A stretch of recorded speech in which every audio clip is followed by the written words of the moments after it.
Hello and welcome back to our channel. आज हम English के ईडियम्स की इंटरेस्टिंग दुनिया में डाइव करेंगे। बाइट द बुलेट से लेके बर्न द मिडनाइट ऑयल तक हम इन एक्सप्रेशंस के हिडन मीनिंग्स को अनलॉक करेंगे जो इंग्लिश लैंग्वेज को इतना रिच और कलरफुल बनाते हैं। सो ग्रैब योर नोटपैड्स और तैयार हो जाइए अपने लिंग्विस्टिक होराइजन्स को एक्सपैंड करने के लिए, क्योंकि आज हम 15 इंट्रीगिंग ईडियम्स और उनके फैसिनेटिंग ओरिजिन्स को एक्सप्लोर करेंगे। चलिए शुरू करते हैं। हमारा पहला इडियम है बाइट द बुलेट और इसका मतलब है to face a difficult situation with courage, यानी कि बहुत डिफिकल्ट सिचुएशन को बहादुरी से मैनेज करना। नेक्स्ट है ब्रेक अ लेग। इसका मतलब है to wish someone good luck specially before a performance. तो किसी को गुड लक विश करने के लिए आप कह सकते हैं ब्रेक अ लेग। नेक्स्ट है cost N arm and a leg. इसका मतलब है कोई चीज़ बहुत ज़्यादा एक्सपेंसिव हो। For example the new iPhone cost N arm and a leg, यानी कि वो बहुत ज़्यादा एक्सपेंसिव है।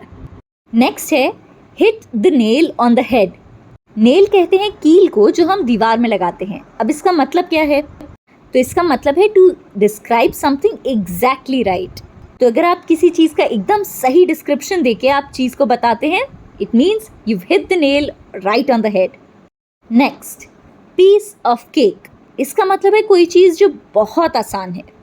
फॉर एग्जाम्पल आप कॉलेज लेवल की पढ़ाई कर रहे हैं और आपके सब्जेक्ट का कोई स्कूल लेवल का क्वेश्चन पूछे तो उसको आंसर करना आपके लिए बहुत आसान होगा।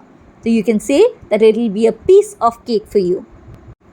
नेक्स्ट है don't cry over spilled milk. Literal मतलब क्या हुआ? दूध जो फैल गया है उसके ऊपर रोना नहीं है। पर इसका हिडन मीनिंग क्या हुआ? Don't waste time worrying about things that have already happened and can't be changed। यानी कि कोई ऐसी चीज़ जिस पर अब आपका कोई कंट्रोल नहीं है। आप एग्ज़ाम दे के आ चुके हैं, अब आप उसमें क्वेश्चंस को कुछ चेंज नहीं कर सकते, अब आप अपने आंसर्स को चेंज नहीं कर सकते, तो आप ये वाला इडियम यूज़ कर सकते हैं कि don't cry over spilled milk. इसी बात को कहने के लिए एक हिंदी का मुहावरा भी है, and if you know it comment it down below. Next है रेनिंग कैट्स एंड डॉग्स और इसके लिटरल मीनिंग पर बिल्कुल नहीं जाना है। इसका मतलब है हैवी रेनफॉल। जब बहुत ज़्यादा बारिश हो रही हो तो आप कह सकते हैं it's raining cats and dogs. याद रखें सिंगुलर में नहीं यूज़ होगा, हमेशा प्लूरल रहेगा, raining cats and dogs. Next है the ball is in your court. अब इसका मतलब है कि it's your turn, the other person's turn to make a decision और टेक एक्शन। ये एक स्पोर्ट्स रेफरेंस है। जैसे आपने टेनिस के मैचेस में देखा होगा, एक बार आपने बॉल सर्व कर दी और अब बॉल दूसरे प्लेयर के कोर्ट में है, उसके साइड पे है, now he has to take action. इसी का रेफरेंस आता है the ball is in your court. दूसरे पर्सन को एक्शन लेना है तब आप ये यूज़ करते हैं। Before we move to the next one, अगर आपको कॉन्टेंट अच्छा लग रहा है make sure to subscribe for more such videos and watch our daily shorts to learn complicated words in an easy manner. Let's move to the next. Next है once in a blue moon. इसका मतलब है an event that happens very rarely. Hindi में इससे मिलता जुलता मुहावरा है ईद का चांद होना, उसी का इंग्लिश है once in a blue moon. For example आपका दोस्त एक ही शहर में रहते हुए आपसे बहुत कम मिलता है, तो you can use the phrase that he meets you once in a blue moon. Next है let the cat out of the bag. इसका मतलब है कि आप रिवील कर दें किसी सीक्रेट को। फॉर एग्जाम्पल आपने किसी के लिए सरप्राइज बर्थडे पार्टी प्लान की, but it's not happening as you planned, so you tell the other person कि listen I have planned a birthday and you need to be there at this specified time. तो you let the cat out of the bag, आप उसको secret बता देते हैं so that the event can go as you planned it. तो this is how you can use let the cat out of the bag. अब next idiom है जो बहुत ज़्यादा यूज होता है, action speak louder than words. इसका मतलब है what people do is more important than what they say। For example आपका कोई दोस्त कहता कुछ है करता कुछ है, says he's there for you but isn't, तो you can tell him actions speak louder than words। So जो आप कह रहे हो उससे ज़्यादा इम्पॉर्टेंट है जो आप कर रहे हो। तो कथनी और करनी में करनी ज़्यादा इम्पॉर्टेंट हो गई।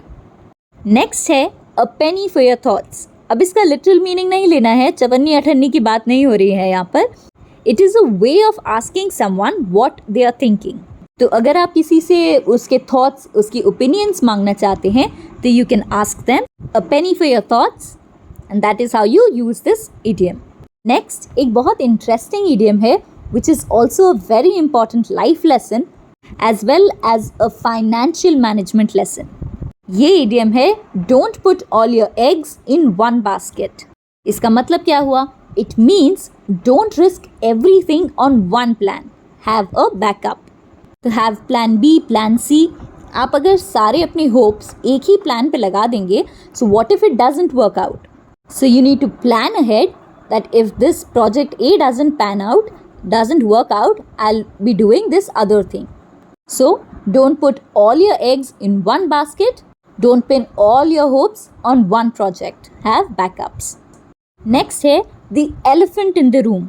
अब इसका लिटरल मतलब अगर आप देखें, एक बड़ा सा एलिफेंट अगर एक रूम में खड़ा है, यू कांट मिस इट. इस इडियम का मतलब है इट्स एन ऑब्वियस प्रॉब्लम और issue that other people are avoiding. So imagine a huge elephant in one room. There's no way that you will not see it. So say there is a bunch of people and there is a certain topic that they are avoiding. जानबूझ के उस पर बात नहीं कर रहे. And you think that it is very necessary that and it needs to be talked about. So you can say that I think I'll address the elephant in the room and then go on and talk about the topic. 15th and the last idiom that we are discussing today is burn the midnight oil. इसका मतलब है to work late into the night. बहुत रातें जाग कर आप पढ़ाई कर रहे हैं, आप अपना काम कर रहे हैं. You can say I am burning the midnight oil to achieve success, whatever you are aiming for. Now as per usual, we'll have 3 questions for you जो idioms हमने आज ही के वीडियो में डिस्कस किए हैं, and you can see if you remember and can answer it. So the first one is this, and it means very expensive. Next is this, and it means that it's the other person's turn to make a decision. Third and the last question for you,